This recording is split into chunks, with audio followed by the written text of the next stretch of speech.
दो छात्रावास, एक गर्ल्स का और एक बॉयज़ का, जो करीब 4.5 करोड़ की लागत से बने हैं, उनका लोकार्पण करने का अवसर मिला। मैं सबसे पहले छात्रों को बहुत बहुत बधाई और उनके उज्जवल भविष्य की मैं कामना करता हूँ।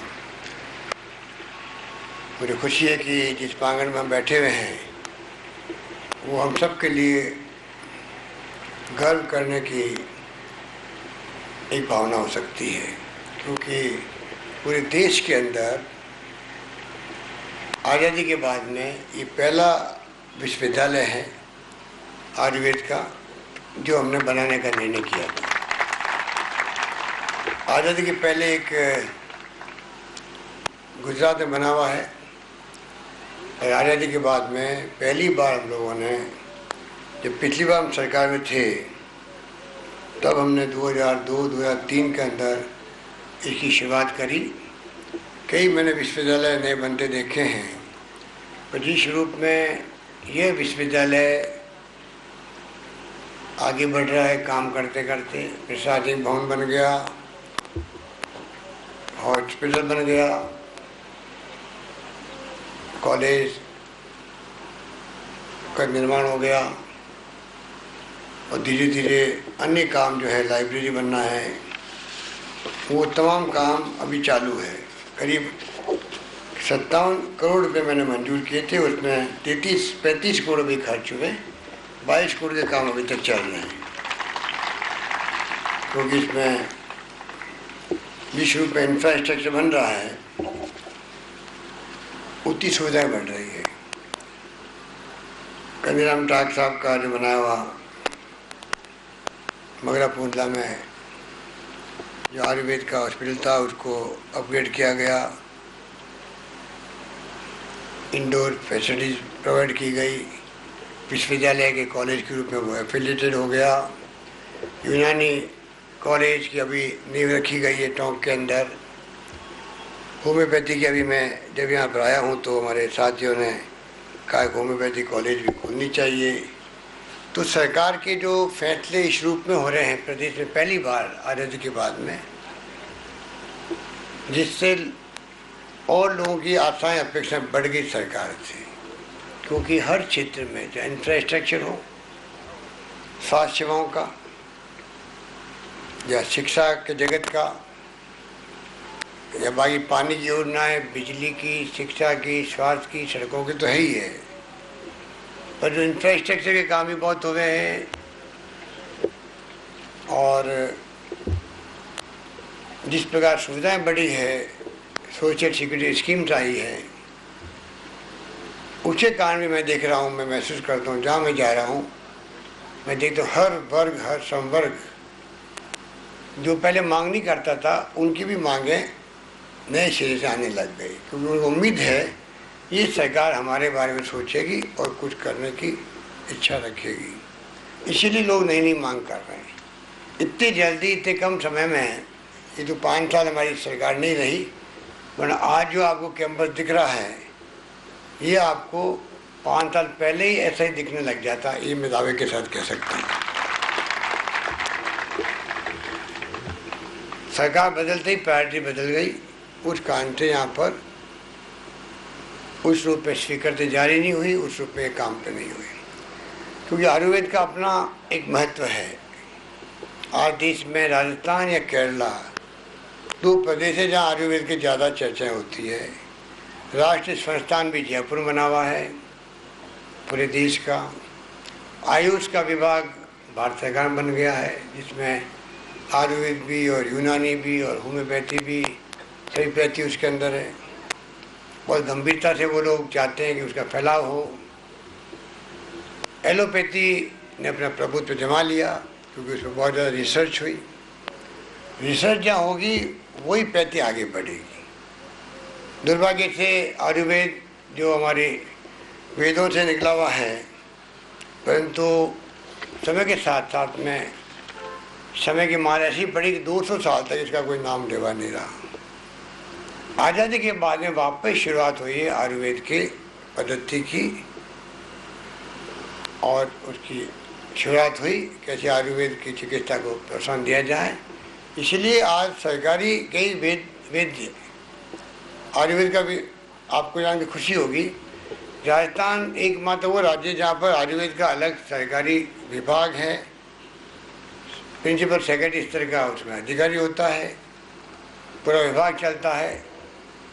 और गांव गांव में आयुर्वेद के औषधालय भी आपको मिलेंगे, सब सेंटर मिलेंगे।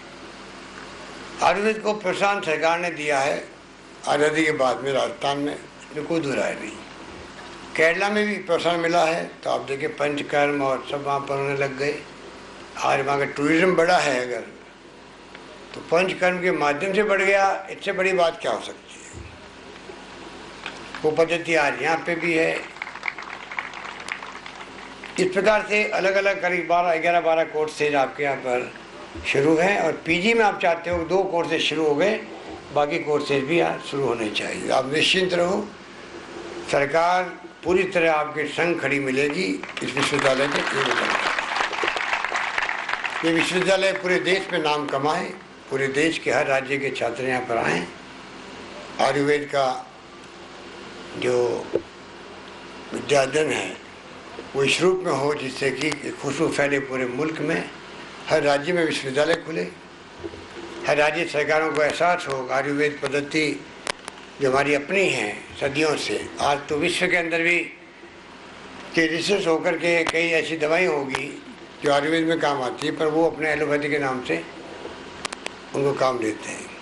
तो क्यों नहीं हम रिसर्च पे और ज़्यादा जोर दें, क्यों नहीं हम जो नॉर्म्स होते हैं, अंतर्राष्ट्रीय नॉर्म्स होते हैं किसी दवाई के लिए, जिससे कि पूरा उसका टेस्टिंग हो, पूरी उसकी प्रोटोकॉल हो, और इस रूप में वो दवा मार्केट में आ सके कि देश और दुनिया में कहीं जा सके और कानून सम्मत काम हो सके। ये प्रक्रिया मैं वीसी साहब को कहना चाहूँगा कि मैं आपके कई विशेषज्ञों से मिलता रहता हूँ, मेरी रुचि है, मैं उनसे बात करता हूँ, सुझाव लेता हूँ। मैं आपको भी कहना चाहूँगा क्या क्या प्रोटोकॉल हो, क्या पैरामीटर्स हो, कैसे रिसर्च के साथ में उसमें जो आपके एलोपैथी में होता है उसी ढंग से कायदे कानून बन जाए, जिससे कि फिर कोई व्यक्ति को शंका रही नहीं कि ये आयुर्वेद की तो दवा है, पता नहीं कोई साइड इफ़ेक्ट नहीं कर दे। भाई साइड इफ़ेक्ट की तो एलोपैथी में भी शिकायत रहती है, ज़्यादा शिकायत रहती है, तो आयुर्वेद के लिए भी कई बार ऐसी शंकाएँ उठ जाती है। कोई भस्म की बात करता है, कोई उसे भस्म से डरता है, ये सब बातें होती है। तो आपके आयुर्वेद में स्थायी इलाज होता है। सबसे बड़ी बात यह कि इलाज की जानकारी तय तक पहुँच के फिर इलाज शुरू होता है, और जब आदमी निरोगी होता है तो फिर वो परमानेंट इलाज रहता है उसका, जिस बीमारी के लिए उसने आयुर्वेद दवाएँ ली है। तो ताली बजा रहे हो आप, पर ये संदेश जन जन तक पहुंचाने का काम भी हमें आपको करना पड़ेगा। ये आम जनता को लगे कि आयुर्वेद की जगह आयुर्वेद है और एलोपैथिक की जगह एलोपैथ होगी। एलोपैथिक दवाई लें तो 2 घंटे में ठीक हो जाता है आदमी, तो इसलिए लोग पसंद करते हैं कि गोली ली और घंटे भर में आराम मिल गया। तो घंटे भर में आराम इस पर मिलता नहीं आयुर्वेद में, थोड़ा टाइम लगता है, पर टाइम लग के भी इलाज परमानेंट होता है। तो मैं समझता हूँ बहुत बड़ी बात है कि ऐसा भी रोग होते हैं जिसके इलाज आयुर्वेद में हो सकता है। इसलिए आयुर्वेद की जगह हो, यूनानी हो, होम्योपैथी हो, सबका अपना महत्व है। और हमने, हमारे मुल्क ने, हमारी भारत सरकार ने सबको अपना लिया है।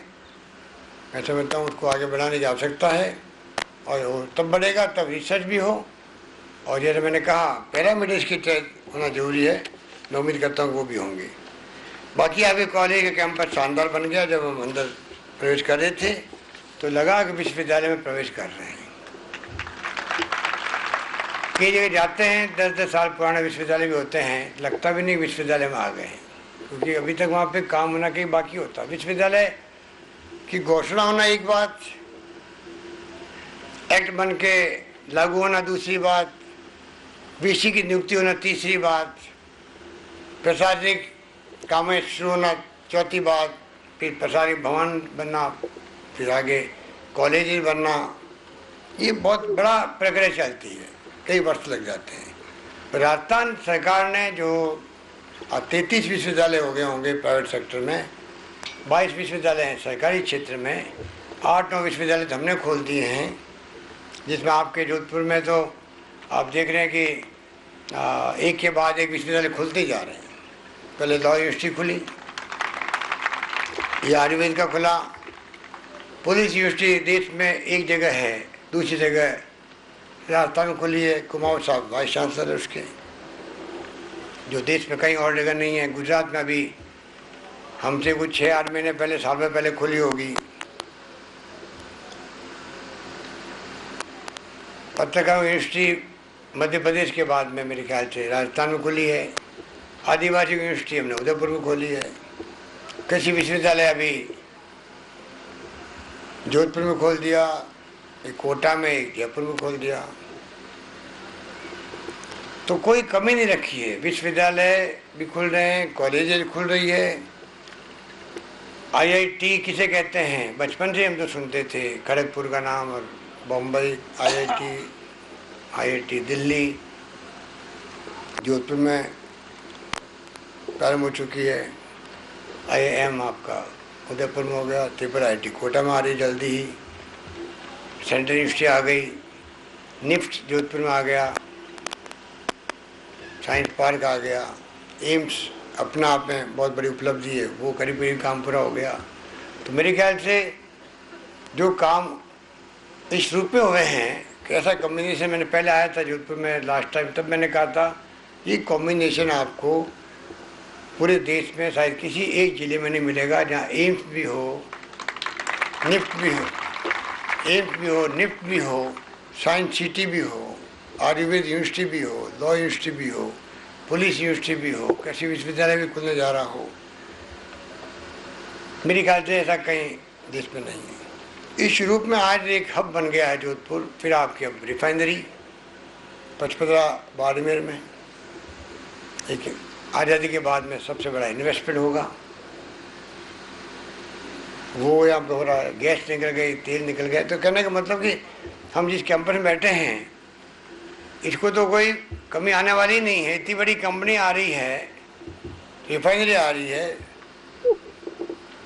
CSR social corporate social responsibility, जो प्रधानमंत्री जी ने कंसेप्ट दिया है कि जितने कॉर्पोरेट घराने हैं, बड़े बड़े घराने, उनकी जिम्मेदारी की सोशल दायित्व निभाए वो लोग, और उनको 1% 2% रखना ही पड़ता आजकल। तो ये यूनिवर्सिटी तो पनपेगी, करेगी, आप निश्चिंत रहो। होम्योपैथी का काम भी आप तय करो क्या करना है। सिद्धा भी है एक आपके, सिद्धा भी है। तो इसलिए आप तो इस कैंपर को ऐसा बना दीजिए कि पूरे देश के लोग आके देखें, बल्कि दुनिया आके देखें। क्योंकि दुनिया के अंदर आयुर्वेद का होता ही नहीं चलन, होम्योपैथी का। तो फिर भी जर्मनी में और वहाँ की ऊपर मानी जाती है होम्योपैथी तो जर्मनी की, पर मेरे ख्याल से आपके ये आयुर्वेद तो आपका अपना है। तो इस रूप में आप काम आगे बढ़ते रहें। कोई लंबी बात नहीं कहता हुआ मैं यही कहना चाहूँगा कि आप जितने छात्र यहाँ पर हैं वो इसमें पूरी तरह एक्सपर्टाइज करें और संदेश दें। और सरकार भी कई तरह की सुविधाएं दे रही है, नौकरियाँ भी लगा रही है, नौकरी की मांग बढ़ती जाती है, और भी कई तरह के ज्ञापन आते हैं मेरे पास में। पर हमें चाहिए धीरे धीरे हम अपना काम कैसे कर सकें। सब लोग नौकरी लगती नहीं है, फिर वो काम कोर्स करने के बाद में अगर प्रैक्टिस करते नहीं हैं तो धीरे धीरे फिर वो बाद में प्रैक्टिस हो नहीं पाती है। तो मेरा मानना है कि कोर्स करते ही अपनी प्रैक्टिस शुरू करें, और सरकारी नौकरियां निकलती है वहाँ भी भागीदारी निभाएं अपनी।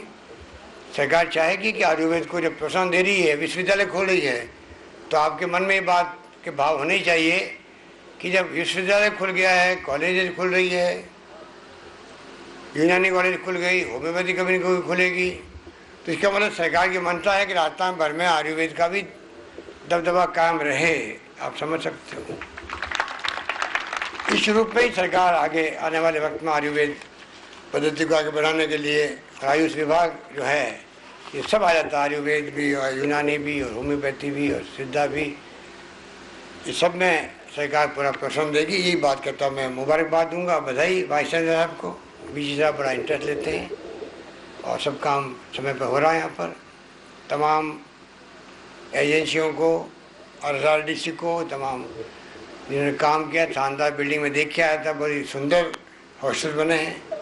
हॉस्टल में सारी फैसिलिटीज़ भी दें आप, खाली बिल्डिंग अच्छी नहीं बने, फर्नीचर भी, अलमारियाँ भी, रिक्रिएशन के भी, मैस का भी अच्छा इंतजाम हो, अच्छी क्वालिटी का खाना मिले, सब चीज़ें आपको देखनी पड़ेगी। धन्यवाद। जय हिंद।